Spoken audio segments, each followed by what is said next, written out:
राधे राधे।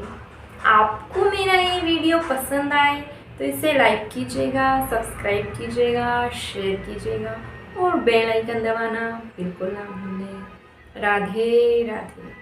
कौंडनपुर के राजा हैं भीष्मक। उनकी एक पुत्री है रुक्मणी। उनका विवाह भगवान श्री कृष्ण के साथ फिक्स किया, लेकिन उनका जो एक पुत्र है रुक्मी, ये बात उनको पसंद नहीं आई। उन्होंने भगवान श्री कृष्ण के साथ विवाह ना करके शिशुपाल के साथ बात फिक्स कर ली, क्योंकि उस समय एक सैन्य संगठन चलता था और शिशुपाल उसका मुखिया था। तो ये चाहता था उस सैन्य संगठन में शामिल होना। तो क्या करें, तो उसने सोचा क्यों ना अपनी बहन का विवाह मैं शिशुपाल के साथ कर दूं, जिससे मुझे उस सैन्य संगठन में शामिल होने को मिल जाएगा। जब ऐसा कहा तो जब ये बात रुक्मणी जी को पता चली कि हमारा भगवान श्री कृष्ण से विवाह न होकर शिशुपाल के साथ फिक्स हो गया है, तो उन्होंने अपने पिता भीष्मक से ये स्पष्ट कह दिया। पिताजी, क्या? बोले, मैं कृष्ण अनुरागिनी हूँ। अच्छा, मैं कृष्ण के अलावा किसी से विवाह नहीं करूँगी, शिशुपाल से भी नहीं, तो बिल्कुल नहीं करूँगी। अच्छा, तो भीष्मक कहते हैं, सुनो पुत्री, मैं तेरा सहयोग तो नहीं कर सकता, पर सुन, मैं तेरा विरोध भी नहीं करूँगा। तू जैसे चाहे वैसे कृष्ण को पाले। अगर मैंने तेरा सहयोग करा ना, तो ये भी कंस की तरह मुझे कारागार में डाल देगा। इसलिए तू जैसे चाहे वैसे कृष्ण को प्राप्त कर ले। अच्छा, हमें यहाँ से किसी को संदेश भेजना होता है तो उसका माध्यम होता है डाकिया, और भगवान को कोई संदेश भेजना हो उसका माध्यम होता है गुरुदेव। तो रुक्मणी जी ने गुरुदेव को बुलाया और पत्र लिखना प्रारंभ किया। जैसे ही पत्र लिखते आंसुओं में शब्द बह जाते। तो गुरुदेव कहते हैं, रुक्मणी, तुम इतनी आधीर क्यों हो रही हो? तुमसे ज्यादा आधीर तो कृष्ण हो रहे हैं। अच्छा, रुक्मणी जी ने पत्र लिखना प्रारंभ किया। पत्र लिख कर दिया।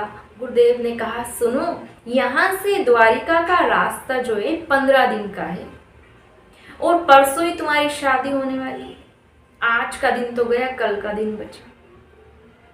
जब रथ से 15 दिन का रास्ता है, तो बताओ, हमें पैदल जाना पड़ेगा। रथ से जाएंगे तो पता चल जाएगा गुरुदेव कहीं जा रहे हैं, तो बात बिगड़ जाएगी। जब रथ से 15 दिन में पहुंचेंगे तो पैदल न जाने कब पहुंचेंगे। तो रुक्मणी जी ने कहा, सुनो गुरुदेव, आपने ही तो सिखाया है, चलना हमारा काम है, पूर्ण करना उस परमात्मा की इच्छा है। शुरू करना हमारा काम है, पूर्ण करना उस परमात्मा की इच्छा है। तो गुरुदेव ने चलना प्रारंभ किया। चलते चलते चलते चलते थक गए। अभी तक कौंडनपुर की सीमा भी पार नहीं की और थक कर सो गए। और जब उठे तो देखा तो द्वारिका में है। इस समय जब द्वारिका में प्रवेश किया तो भगवान श्री कृष्ण ने कहा, क्या बात है गुरुदेव, इस समय कैसे आना हुआ? गुरुदेव कहते हैं, क्या बताएं, कौंडनपुर की राजकुमारी जो हैं रुक्मणी जी, उनका गुप्त संदेश लेकर आए हैं। अच्छा, सुनाइए। बोले, सबके सामने नहीं सुना सकता। भगवान बोले, क्यों नहीं सुना सकते? तुम सबके सामने सुनाओ। तो यहाँ पर गुरुदेव ने पत्र पढ़ना प्रारंभ किया। रुक्मणी जी ने लिखा, हे कृष्ण, मैं बचपन से आपके गुणों को सुन सुनकर आपसे प्रेम कर बैठी हूँ। ये नारद जी ने आकर मुझे सुनाया आपके बारे में, आपके स्वरूप के बारे में, आपके रूप के बारे में। जैसे मैंने आपके बारे में सुना, तब से मैं आपसे प्रेम कर बैठी हूँ, आपके गुणों के बारे में। और मेरे और आपके बीच में ना एक अग्नि कुंड ही नहीं जला, बल्कि प्रेम की हमने और आपने कई परिक्रमा ले ली हैं। हमारा विवाह हमारी रुचि के विरुद्ध शिशुपाल के साथ हो रहा है। आप आकर हमारा अपहरण कीजिए। देखो, हमारे यहाँ शादी से पहले उमा मंदिर में जाने की प्रथा है। वह अपहरण करने का उपयुक्त स्थान है। आप वहाँ आकर हमारा अपहरण कीजिए। देखो, अगर आप नहीं आए तो मैं ऐसे ही समझूंगी कि शेर के सामने से गीदड़ उसका शिकार ले गया। अपलक नेत्रों से आपका इंतजार करूंगी, नहीं आए तो मुख में मणि धरकर प्राणों का परित्याग कर दूंगी। जैसे ही भगवान ने सुना, तुरंत भगवान उठ के खड़े हो गए। ओहो, ऐसे कैसे हो सकता है। भगवान ने कहा, हम तुरंत अभी जाएंगे।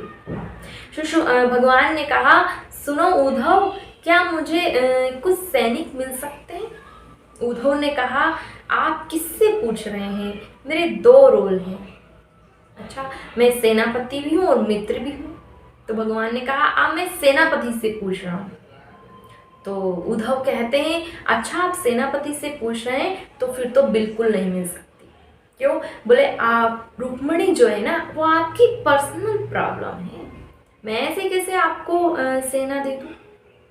भगवान बोलते, अच्छा, तुम जैसा सेनापति जिस राज्य में हो ना, उसकी प्रजा कभी दुखी नहीं हो सकती। अब मैं मित्र से पूछ रहा हूँ।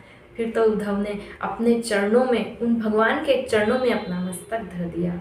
कहा, प्रभु आपके लिए मैं सब तैयार हूँ, चलिए कहाँ चल रहे। भगवान ने कहा, कोई बात नहीं।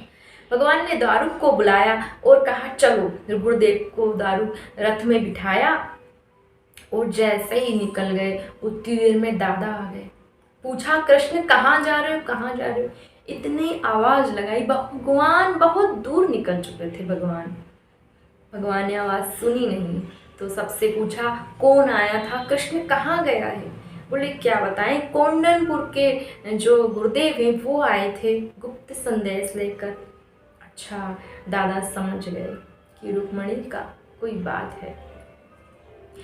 तो भगवान जैसे ही दारुक को बुलाया, रथ में बैठे, गुरुदेव चले बिठा कर लेके।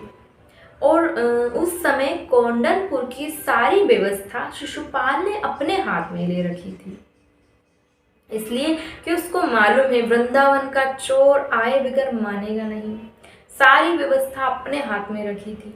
जैसे कोई भी रथ आता, तुरंत उसको रोककर पूछता, इसमें कौन आया है। अब जैसे ही भगवान का रथ पहुंचा, उसने तुरंत रथ रोक लिया और दारुक ने तुरंत उतरते सैल्यूट मारा।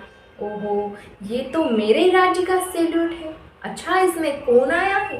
बोले, आपकी बहन आई है।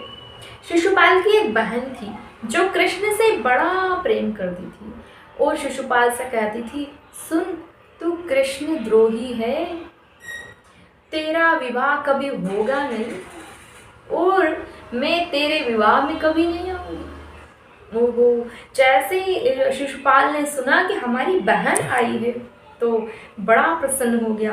पहले तो उससे पता है कि उसकी बहन कभी उसकी शादी में आने वाली है नहीं, तो प्रसन्न हो गया कि चलो ठीक है, बहन आ तो गई। सुनो, एक काम करो, तुम अभी सुंदर यात्रा निकलने वाली है यहाँ से, रुक्मणी के महल से, तो तुम ये रथ ना रुक्मणी के रथ के पीछे लगा दो। अच्छा, ठीक है। भगवान बोले, वाह शिशुपाल, बहुत बढ़िया किया, दुष्ट, तूने खुद ही मंजिल तक पहुंचा दिया। क्यों? क्योंकि रुक्मणी भगवान ने देखी तो थी नहीं, कैसी दिखती है। अब जल्दी जल्दी में किसी और को उठा ले जाते तो बात गड़बड़ हो जाती।